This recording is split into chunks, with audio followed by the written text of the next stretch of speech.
There has not been any freedom of expression in Eritrea ever since the country became independent in 1991. People have been arrested for distributing flyers that criticize the regime. Seniors have been thrown in jail for voicing their disagreements with the government land policy. Veterans have been jailed and some of them even assassinated for organizing demonstrations or demanding salaries and better treatment as were disabled veterans. All those people who were victimized by the regime have not violated any laws, as Article 14 of the Eritrean Transnational Civil Code guaranteed their rights to express themselves. Unfortunately, they were punished nevertheless, and the merciless actions of the regime were not noticed by the international community then. It is under this or such circumstance that the Eritrean press law was issued in 1996. The first independent newspaper set emerged in August 1997, and a number of other independent newspapers followed suit a few months later. As co-founder and the editor-in-chief of SETI, I was optimistic that the press law, despite its vagueness and some shortcomings, would guarantee the freedom of expression ourselves in writing, in expressing ourselves. However, I was wrong. We were not allowed to operate our newspaper freely. During this short period, when we supposedly were granted free speech, we faced several challenges from the government. The main obstacles we faced were being denied access to information, being denied the right to form an association of journalists, threats from the government, summons to the police station, censorship, and imprisonment. Let me give specific examples of how freedom of expression was attacked in Eritrea by the Eritrean regime. Denying access to information. According to Proclamation number 90, 1996, or the Press Proclamation of Eritrea, a journalist shall have the right to obtain news and information from any official or unofficial source and disseminate the same after verifying the truth thereof. This principle only existed on paper. We experienced grave difficulties in trying to obtain information from government officials. Following instructions from the President's office, they routinely and systematically refused interviews. They usually responded to queries by telling us to return the next day. And when we did, as told, they then informed us to come, or they had passed our request to their superior. When we approached their superior, they would tell us that they had passed the request to their own superior. When we wanted to write about the housing crisis issue, land distribution, trade, anything, even when we asked about very, very minor things that should have been answered or addressed by the department head or minister, the questions went to the President's office. Often, the issues about which we wanted to write would become so outdated that we were forced to move on and cover something else. This was the routine manner by which they deliberately denied information. And the second one is prohibiting us from forming an association of journalists. We, the independent journalists in Eritrea at the time, cooperated among ourselves extremely well. This was because we often found each of us faced challenges very similar to one another. In order to protect ourselves and expand our network with international media, we began planning to form an association of journalists.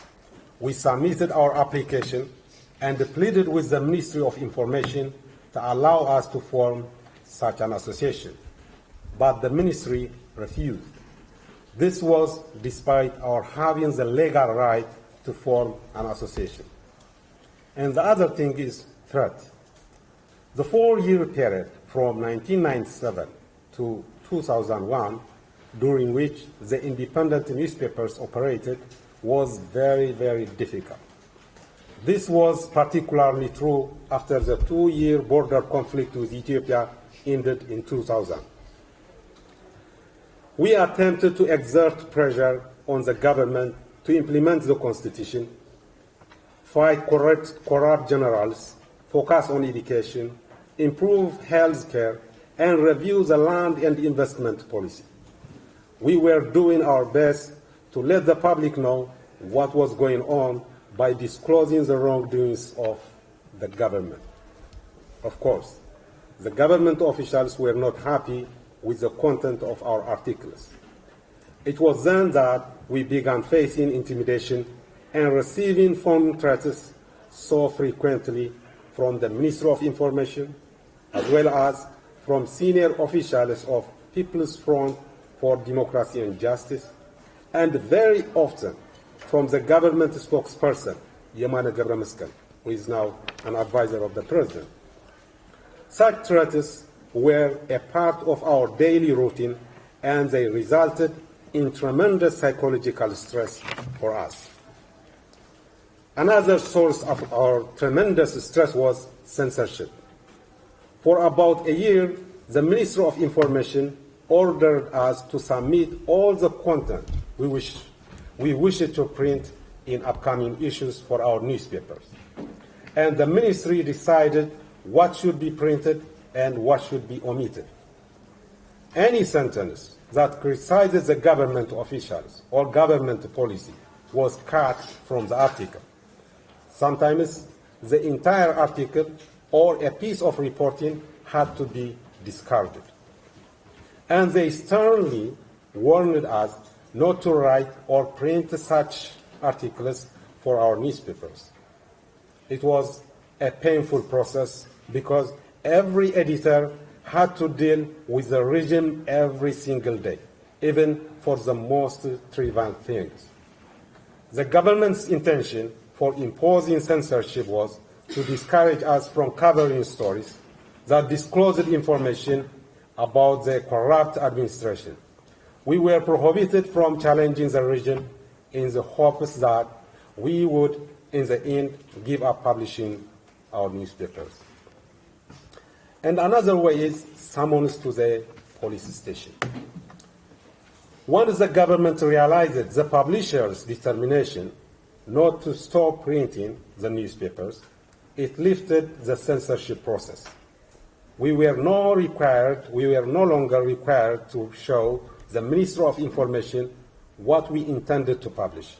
Instead, the regime started to harass us by using its police force and security agents to make our lives even more miserable. The tipping point came on June 5, 2001, when we published an open letter by 15 senior government officials, known as G15 in SETIC. The G15 criticized the president and called for democratic reforms. The intimidation and the harassment intended to block the press, the free press, escalated. Enforced and unjustified conscription became common. Interrogation and the arrest of journalists became a standard practice. It was a routine matter for me to be summoned by the police once or twice a week to answer trivial questions, such as, what are you trying to say in this slide? What do you mean? Where did you get this information? Why are you writing this article while the country is at war?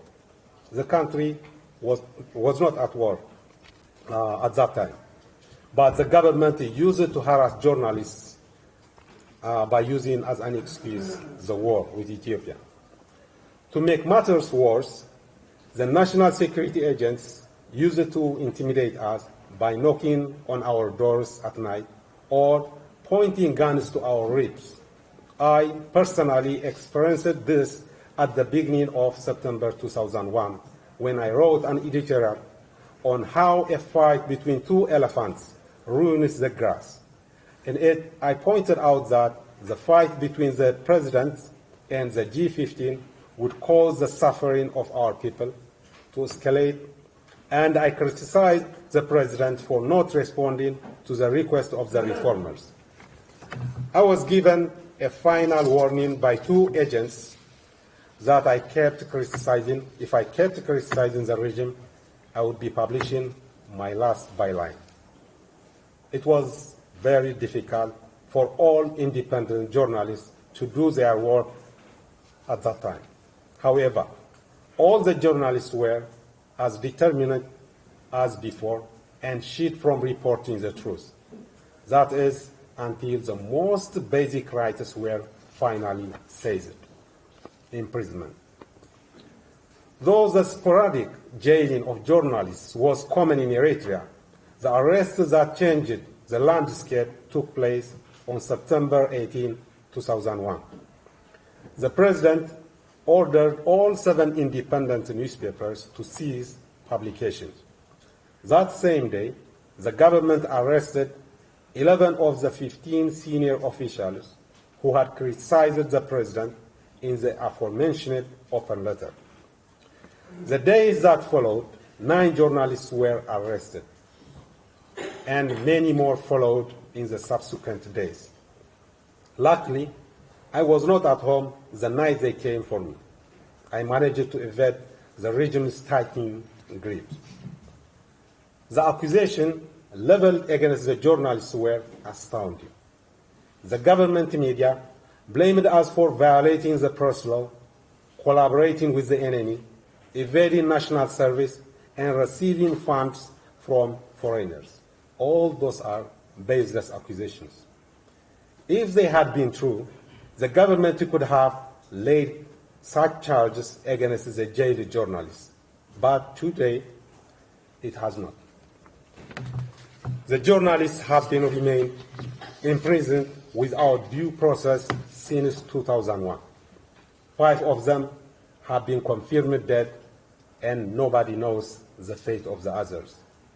However, since they have been held in shipping containers in Iraero, a secret prison camp for high-level political prisoners with an average temperature of 40 degrees centigrade, their fate is sadly all too predictable. The Eritrean government has not stopped attacking the independent press. It also has attacked those journalists who work for the government. Several journalists have been arrested since 2001. For example, in February 2009, 7 journalists of Radio Bana, the radio that was run by the Minister of Education, were arrested. No charges were filed against them. Finally, they were released on January 23, 2015.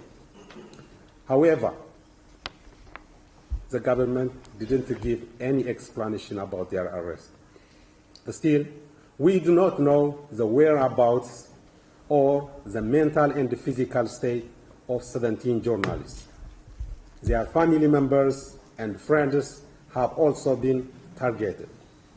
My brother and cousin were arrested for 2 years as a reprisal for what I did, because they were not able to capture me. The wives and the parents of the journalists were interrogated and harassed. Their relatives still live in an open prison in constant fear. In Eritrea, it is not only risky to be a journalist, but it's also risky to be a relative of a journalist.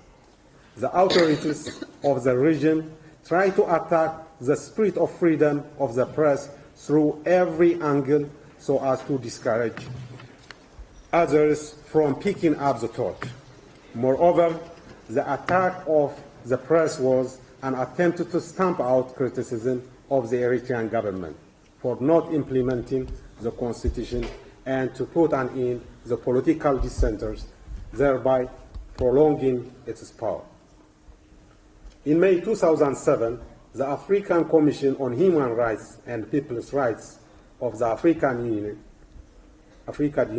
ruled that the detention of Journalist Security Council to refer Eritrea's case to the International Criminal Court. To sum up, the Eritrean government has banned all independent media, arrested about 30 journalists without due process of law, forced more than 50 journalists to flee the country, and still subjects the family members of the journalists to harassment, forcing them to live in a constant fear. It is not without reason that Eritrea ranked first on the list of the most censored countries compiled by the 2015 Committee to Protect Journalists, and ranked last in the Reporters Without Borders World Press Freedom Index. It ranked last. Eritrea is a living hell for its citizens, particularly for the journalists who have been working hard and who have done nothing but uphold the truth. Thank you.